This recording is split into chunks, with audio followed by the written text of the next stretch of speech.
Vítaj v novom videu s novým receptom, tentokrát fazuľová polievka. Viem, čo si myslíš, videl si názov tohto videa, fazuľová polievka z trukoviny, to vôbec nebude dobré.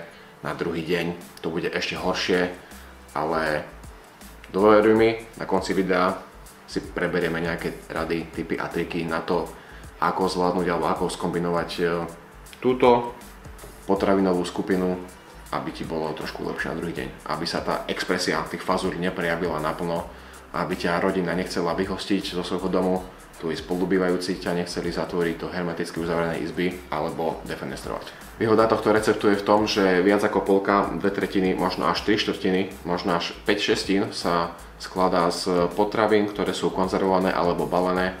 Takže nebudeš mať žiadne problémy s namáčaním, sedením fazúľ, čakaním 12-13 hodín a tak ďalej. Toto bude veľmi rýchly recept, veľmi jednoduchý a mal by ho zvládnuť naozaj každý, lebo je to iba o pomeroch rôznych ingrediencií. Základ polievky samozrejme bude tvoriť ako vo väčšine jedál cibuľa a cesnak, ktorú si jemne osmahneme na oleji. Základ tej hustoty polievky bude tvoriť biele maslové fazule. A jeden môj tip na fazule, ktoré si možno ešte nevyskúšal, ale strašili ťa už v regáli obchodov, sú tieto borloty fazule, ktoré sú podľa mňa absolútne najlepšie, sú famózne.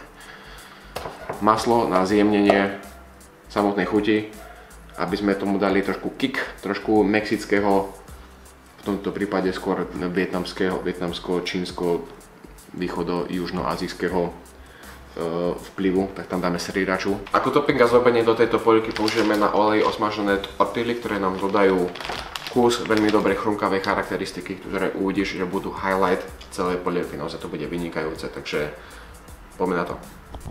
Základ polievky, cibuľa a cesnak samozrejme nakrájame na drobno, nepotrebuješ to nejako úplne precízne na kocočky, na trojuholničky, na hviezdičky kraj, pretože sa to vo finále aj tak celé rozmixuje, takže stačí úplne na hrubo. Ak by si mal svoju čerstvú chili papričku alebo iné chili papričky a chceš ich použiť radšej ako predrobenú chili pastu, tak neváhaj a nakráj ich spolu s cibuľou a cesnakom. Poďme teda na varenie. Keď už máme cibuľku a cesnak do zlatova osmaženú, tak pridáme sekané paradajky do mixu a necháme ich zredukovať na takú hustú, pastlóznu konzistenciu. To by zase nebol ovocničkov recept, keby som ti nezabudol spomenúť polku ingrediencií. Ďalšia, na ktorú som zabudol, sú samozrejme lupané paradajky. Tieto konkrétne odporúčam, lebo sú s cibuľou a cesnakom, ktorý už máme nakrájený. Nevadí, nie je ich tu až tak veľa, aby prebili naše základné ingrediencie. Každopádne ďalšia, ktorú ti odporúčam, je tá z Lidla, ktorá je na zeleno odfarbená, myslím, a je s oreganom alebo s nejakými bylinkami. Tá je tiež absolútne vynikajúca do tohto receptu. Redukcia tej paradajkovej hmoty musí byť naozaj veľmi intenzívna a musí ti sniknúť také veľmi husté lečo tvorené z tých paradajok, cibuľa a cesnaku. Ak náhodou tvoje paradajky alebo celý ten výsledok bude veľmi kyslé, to zistíš tak, že to ochutnáš, tak tam hodíš iba veľmi malú štipku sody bikarbóny, ktorá stiahne celú tú kyslosť a necháš to celé vyšumieť, vybublať a budeš pokračovať ďalej v recepte.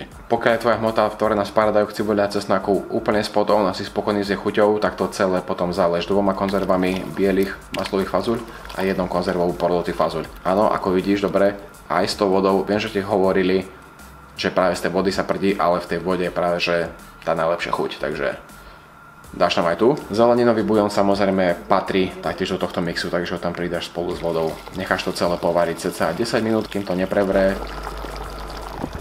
Pokiaľ ohne horúcich pekiel pod tvojim hrncom boli dostatočne silné a trvali aspoň 10 minút, tvoja polievka je pripravená na mixáž, na smoothness, na blendovanie, na ktoré použiješ toto kráľovské žezlo.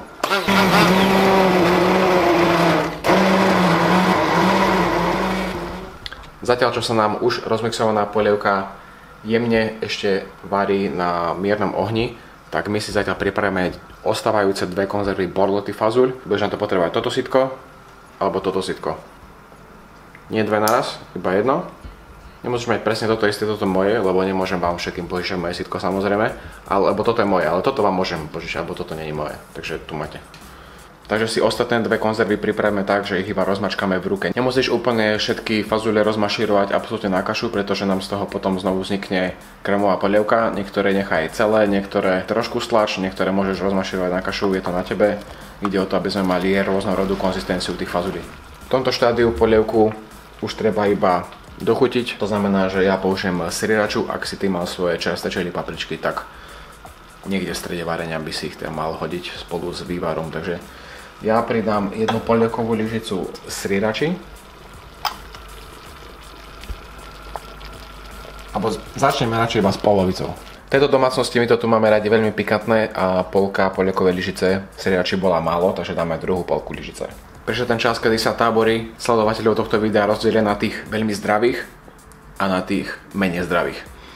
Prichádza posledná najkontroverznejšia ingrediencia a to je rastlinné maslo. Tá polievka nabere úplne tak viac chutí, celá zjemnie a bude absolútne famózna. Takže ak si veľmi health conscious alebo sa staráš o svoje zdravie viac ako je zdravo, tak nedávaj žiadne maslo.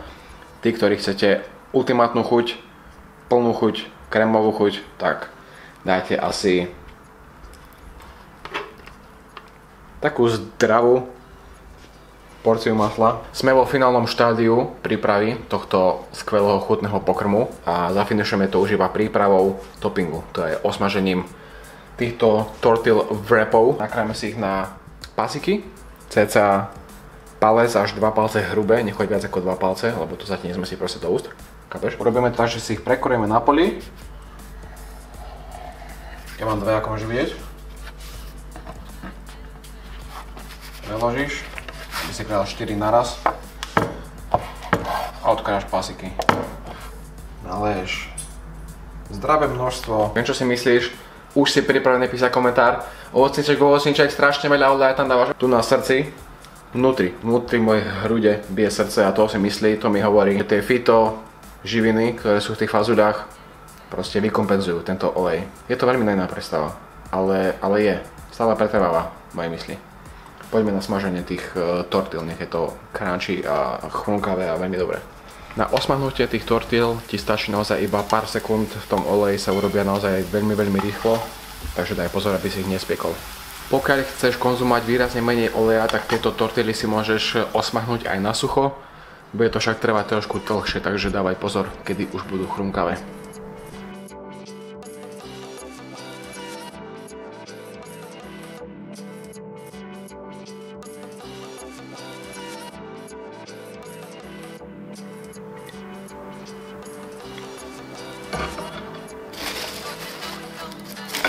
OK, polievka vyzerá pekne, vidím, že sa kocháš pohľadom na ňu, ako pekne vyzerá, je naozaj krásna, ďakujem ti za tvoj kompliment, môžeš to kľudne dole napísať do komentáru. Každopádne ešte stále čakáš na tie moje tipy a triky o tom, ako konzumovať strukoviny tak, aby sa na druhý deň neprejavovali takou silnou intenzitou, na akú si možno zvyknutý. Tie moje tipy a triky sú prvý ten, že začni v menšom a postupne zvyšuj množstvo a druhý jedz ich čo najľahšie, čo najsamostatnejšie. Nekombinuj ich s ťažkými škrobmi, ako s chlebom, alebo s toastami, alebo so zemiakmi, s rýžou a tak podobne. Vtedy som si všimol, že mi to nerobí až tak moc dobre. V tej polievke máš predsa smažené tie tortily. Ja viem, sám som ich smažil, vidím, že tam sú. A na mne som ako keby spozoroval, že mne až taký problém vôbec nerobia, keď sú v kombinácii tejto polievky, takže s týmto ja problém osobne nemám. Každopádne každý má to trávenie trošku ináč reaguje na rôzne potraviny, takže budeš musieť odskúšať na sebe, ale to je taká moja finesa, ktorá u mňa funguje, u teba môže fungovať niečo iné, je iba na tebe, aby si to odskúšal a zariadil sa podľa toho. Takže ďakujem ti, že si pozeral tento recept až do konca. Hádam si sa pobavil, niečo naučil. Ak sa rozhodneš ho uvariť sám pre seba alebo pre svojich blízkych, určite mi napíš do komentára, ako to dopadlo a ako im chutilo. A ak chceš vidieť nejaké ďalšie videá, klikni sem dole. Pozdravujem ťa, maj sa pekne, čau.